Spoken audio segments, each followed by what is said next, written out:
Good evening, everyone, and thanks for joining us tonight. I'm Matt Breen. Jessica Bowman is on assignment. Monday night, Sioux City City Council approved the first reading of an ordinance that would raise sewer rates. The revenue would pay for $465 million worth of work on the wastewater treatment plant that state environmental leaders say is needed.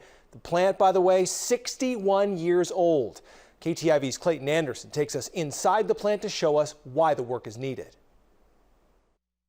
Outside on the grounds of Sioux City's wastewater treatment plant, you can see caution tape, severe sinking, and cracks in the concrete and concrete walls. Even the rebar is exposed. Inside, you can see the sign of age as well. Standing water on the ground, corroded pipes. There's even a water sprayer on to try to remove standing water. And as you can see behind me, the cracks are starting to show.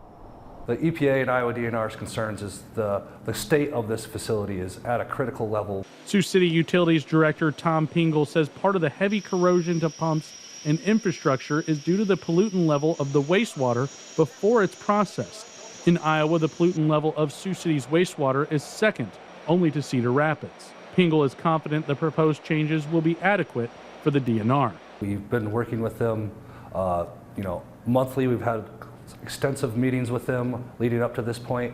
They're supportive of this project, so we just need to get the facility plan submitted. Pingle, who's been utilities director for 2 years, says past communication about the state of the plant could have been better. I think in the past, the leaders of this facility didn't ring enough alarm bells and tell the council the full extent of what's going on down here. So it's just maybe a communication issue that occurred, and here we are. This is where we are today. In Sioux City, Clayton Anderson, KTIV News 4.